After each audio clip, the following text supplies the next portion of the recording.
High court रे पहुंचिले यात्रा कलाकार सोनाली पंडा। जाजपुर बालीचंद्रपुर थाना रे दायर करिथिबा एतला उपरे पुलिस निष्क्रियता को विरोध करी सोनाली हाईकोर्ट को द्वारस्थ होइछंती। निजकु तांको स्वामी बोली दाबी करुथिबा श्रीक्षेत्रंक विरोध रे से आनिछंती सांघातिक अभियोग। तांको नाबालिका अवस्था रे अपहरण करिबा सह जोर जबरदस्ती शारीरिक संपर्क रखिथिले बोली सोनाली बालीचंद्रपुर थाना रे एतला दायर करिथिले। शारीरिक संपर्क कारणरू से गर्भवती हेबा परे श्रीक्षेत्र तांकर गर्भपात मध्य कराइछंती बोली से एतलारे दर्शाइछंती। एपरिकी नाबालिका अवस्था रे तांको जोर जबरदस्ती विवाह करिछंती, जहाकी आईन सम्मत नुहे।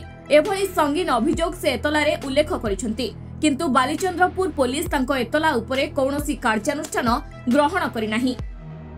तेणु से बाध्य होई हाईकोर्ट रो द्वारस्थ होइछंती। एने सोनाली वकील सूचना देइछंती। एही मामला रे नाबालिका को विवाह, दुष्कर्म, गर्भ नष्ट करबा और सामाजिक गणमाध्यम रे बदनाम करबा नै मामला रहिछि। आमे गोटे केस फाइल कलु जोटा कि से तांकर जेतेबे तांको 14 वर्ष हितला बयस, मैट्रिक जस्ट पास करथिले, +2 एडमिशन करला परे लास्ट ईयर सेही समय तांकर उक्त युवकक सहित संपर्क होइतिला। एवं जेहेतु से पिला बेलु तांकर गीत बोलिया प्रति आग्रह थिला, सी तांको सहित गीत बोलै दे बोली कहि तांको सहित गोटे तांकर अनिच्छा सत्वे शारीरिक संपर्क रखिथिले। एवं जेतेबे प्रेग्नेंट से हि जाइथिले तांको टैबलेट देकी आवर्षण मध्य करथिले एवं ताको जोर जबरदस्त तांको घरु भगेइकरी तांको 15 वर्ष से समय तांको विवाह करथिले। एवं विवाह पर तांको 2014 मसिया तांको 16 वर्ष जो समय से गोटे छुआटी मध्य तांकर जन्म होइथिला पूरी बड़ मेडिकल रे। एवं तांको 2015 मसिया रे सही सेम ईयर रे आपनकर तुलसी गणनाट्य रे सांग होइकरी काम करथिले। ता पूर्व अनेक गोटे गोटे घटना घटी सेठी एडभांस पैसा को धरिकी ये छु मारी ता पर मुहूर्त 2016 मसीह से शुणिले सी जहाँ सहित घर से भागी आसी आउ जड़े युवती को बहुत कर कम करुले।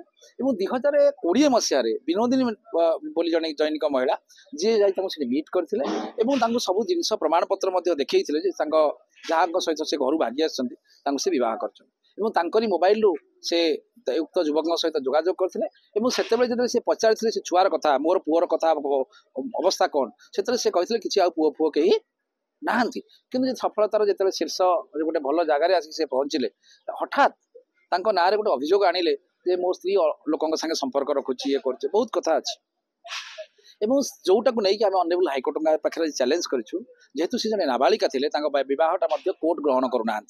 द्वितीय जिनस हूँ कि गोटे गणमाध्यम एभली भाव प्रचार प्रसार कर बदनाम करवा केते दूर ठीक जेहेतु जदि तुम्हें चाहूल जदि तुम्हें चाहूल प्रकृति सी पुआ से तार मार अधिकार पाऊ आपण मैंने लोक पठेकी समाधान कर आपण मैंने कोर्ट माध्यम समाधान कर आपण मैंने पुलिस एफआईआर कर किंतु सबू किसी नकरी आपण गोटे जन को बदनाम करने गणमाध्यम व्यवहार करवा केते दूर यथार्थता।